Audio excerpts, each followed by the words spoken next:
If you've ever opened a panel in an older home and thought, who did this? This video is for you. These are the most common residential electrical code violations electricians encounter, why they matter, and what the correct solution is. Welcome to Hardwired Trades. Whether you're doing a service call, a remodel, or buying an investment property, knowing the most common code violations helps you spot problems fast, protect your customers, and identify additional work scope. I'm going through 10 violations we see constantly in the field. Some are obvious, some are sneaky. All of them are important. What it is: two separate circuits connected to a single breaker terminal, which is designed for one. Why it's a problem: most breakers are only listed for one conductor. A double tap can cause loose connections, arcing, and breaker failure. It's a fire hazard. The exception: some breakers, notably square DQO breakers, are listed for two conductors. Always check the breaker label. The listing is stamped on the breaker itself. If it's not listed for two conductors and it has two conductors, it's a violation. The fix: add a tandem breaker where panel allows, add a subpanel, or run a proper home run circuit. In the field, this is one of the most common things I see in older homes, especially homes that have had electrical work done over the years by multiple different people. Someone runs out of breaker slots, so they jam a second wire onto an existing breaker. Easy shortcut. Genuine hazard. What it is: outlets within 6 feet of a water source, kitchen, bathrooms, garages, outdoors, unfinished basements, without GFCI protection. Why it matters: GFCI protection is required by NEC in these locations because water and electricity kill. NEC 210.8 covers the requirements, and the locations covered have expanded in virtually every code cycle. The fix: replace non-GFCI outlets in required locations with GFCI outlets, or install a GFCI breaker for the circuit. Note: on service calls and remodel work, any non-GFCI outlet you encounter in a required location should be flagged to the customer. Many homeowners don't know what GFCI is or that they're missing it. This is a legitimate safety conversation and a real opportunity to do work that protects them. What it is: circuits in bedrooms, living rooms, and most sleeping areas without AFCI protected breakers. Why it matters: AFCI breakers detect arc faults, abnormal electrical arcing that can ignite fires, before a standard breaker would trip. NEC has required AFCI protection in bedrooms since 1999 and expanded to almost all living spaces in recent code editions. What to watch for: older panels with standard breakers in circuits that serve bedrooms. On any panel upgrade or circuit addition in living spaces, AFCI is typically required for the new or modified circuits. AFCI breakers cost more, $40 to $60 each, but they're not optional where required. Build them into every bid that involves these circuits. What it is: in a subpanel, the neutral bar and ground bar are bonded together or are on the same bus. Why it matters: in a main panel at the service entrance, neutral and ground are bonded. That's correct. In a subpanel, they must be separate. If they're bonded, you create a parallel path for current, which is dangerous. The fix: in a subpanel, ensure neutral conductors connect to the isolated neutral bar and grounds connect to the separate ground bar. Remove any bonding jumpers that shouldn't be there. In the field, this comes up constantly on subpanels installed by previous contractors or DIY homeowners who copied the main panel configuration without understanding why it's different. It looks like a minor wiring detail. It's actually a safety issue that can cause current to flow on equipment grounding conductors. What it is: the hot and neutral wires are wired backwards at an outlet. The hot connects to the silver neutral screw instead of the brass hot screw, or vice versa. Why it matters: reversed polarity means the switch leg of a lamp socket is energized even when the switch is off. It doesn't trip breakers. Most devices work, but improperly. It creates shock hazard when replacing bulbs or working on appliances. Quick detection: an outlet tester, under $20 at any hardware store, identifies reversed polarity instantly. Use one on every service call. Running an outlet tester through the accessible outlets at the start of a service call is fast and professional. You'll find issues that the customer had no idea about. What it is: a panel where all breaker slots are full, often with double taps or tandem breakers jammed in to add more circuits. Why it matters: beyond the double tap issues, an overcrowded panel often signals an undersized service for the actual load. Any additional circuits added to a full panel need careful evaluation. The flag. When you see a crammed panel, do a load calculation before adding any load. A panel upgrade may be warranted, and that's a legitimate conversation to have with the customer. An overcrowded panel isn't just a code issue, it's often the symptom of a service that was undersized for the home's actual needs when it was built, or that has grown into with subsequent appliances and additions. What it is: junction boxes where wires are spliced, that are missing their covers, buried in a wall, or not accessible. Why it matters: NEC 314.29 requires all junction boxes to remain accessible without damaging the building structure. Open boxes are exposed, potentially energized wires that anyone can contact. Buried boxes in walls are a code violation because they must remain accessible.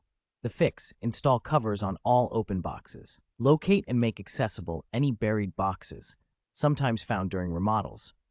When you open a wall for a remodel and find a buried box, document it and address it. Don't rebury it because it's inconvenient to deal with. What it is: a 14-gauge wire on a 20-amp circuit breaker, or a 12-gauge wire on a 30-amp breaker. The wire gauge and breaker must be matched. Why it matters: the breaker's job is to protect the wire. If the breaker is rated higher than the wire can handle, an overloaded wire won't trip the breaker. It'll overheat first. This is a fire risk. Common scenario: someone replaced a tripped 15-amp breaker with a 20-amp breaker to fix a recurring trip. Now the 14-gauge wire is on a 20-amp breaker. Dangerous. The underlying problem, an overloaded circuit, was never solved. They just removed the safety device that would have caught it. What it is? Conduit entering a building from exterior without a proper drip loop or downward entry, allowing water to track into the building along the conduit. Why it matters: water entering a panel or junction box causes corrosion, shorts, and failure. Exterior conduit entrances must be designed to prevent water infiltration. The fix: ensure conduit entering a structure from outdoors curves downward a drip loop before entering so water can't track in. This is basic weatherproofing that's often skipped on quick add-on work. A service call for a panel that's been slowly getting moisture in it is not a fun one.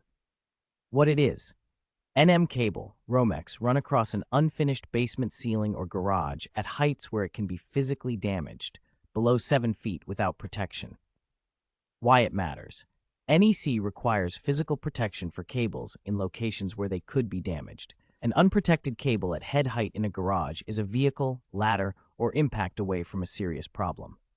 The fix: either route cables along joists and beams out of reach, or protect exposed runs with conduit.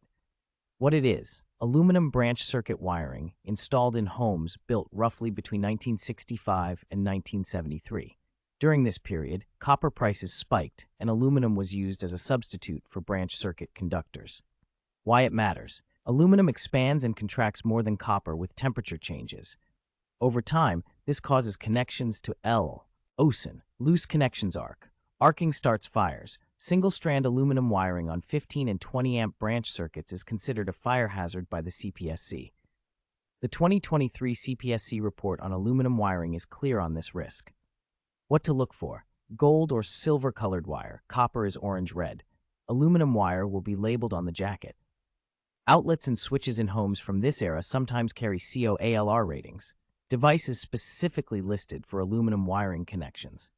The fix options: full rewiring with copper is the most comprehensive solution.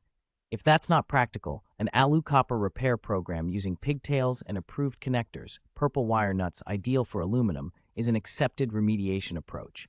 Either way, document it, inform the customer, and do not ignore it. In the field: every pre-1975 home you enter, check the panel for aluminum branch circuit wiring. If it's there, it's a conversation you need to have.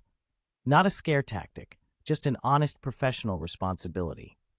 Finding violations isn't just about identifying problems, it's about how you communicate them. The right approach: document what you found with photos, explain what the code requires and why it matters in plain language. Give the customer a clear written estimate for the repair and let them decide. Don't pressure.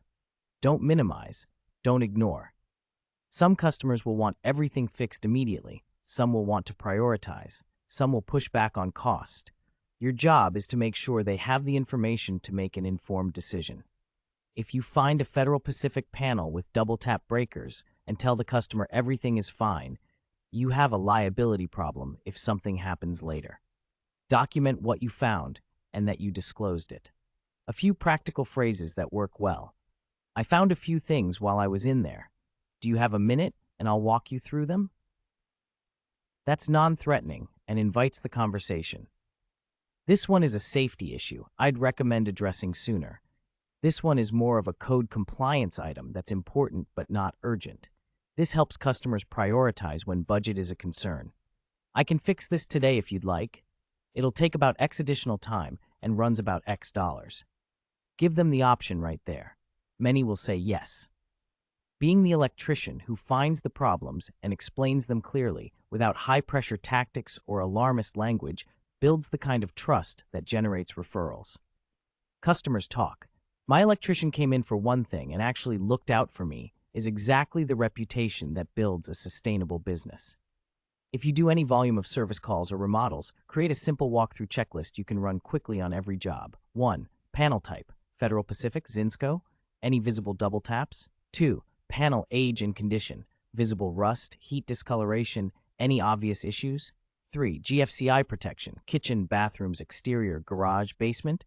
4. AFCI protection: bedrooms, living spaces. 5. Junction boxes, all covered and accessible. 6. Outlet polarity: tester in every accessible receptacle. 7. Wire gauge versus breaker size: spot check at the panel. 8. Aluminum wiring present: check panel for labeled conductors. 9. Smoke and CO detector placement: not purely electrical, but related. 10. Grounding and bonding: water pipes bonded, grounding electrode system in order. This list takes 10 to 15 minutes on a service call and gives you a professional picture of the home's electrical health. Customers appreciate the thoroughness. You build trust and identify legitimate additional work. That's a win for everyone. Over time, keeping records of what you found in homes you've serviced builds a valuable database. When a customer calls back 2 years later, you know what's in their panel. You know their history. That kind of institutional knowledge is part of what separates the contractor people call back from the one they forget. 10 violations, 10 fixes, plus aluminum, ring, and a framework for handling violations professionally. These come up constantly in the field, in service calls, panel work, and remodels. Spotting them fast makes you a better electrician and a better advisor to your customers. When you find violations, document them. Show the customer. Explain why it matters. Most homeowners will appreciate knowing, and many will authorize you to fix it on the spot. That's not selling. That's doing your job. You found a problem that could hurt them or burn their house down. They should know about it. The electricians who build the best reputations in residential work are the ones who consistently show customers things nobody else bothered to look for. They're not selling problems. They're providing real value. Every time you pull a panel cover, run your outlet tester through the accessible outlets and give the homeowner an honest assessment of what you found. You're earning a level of trust that no ad budget can buy. What's the most common violation you're seeing in your market right now? Drop it in the comments. I'm genuinely curious how this varies by region. Subscribe for more field practical electrical content. See you next time. Script 31: Hardwired trades, common code violations.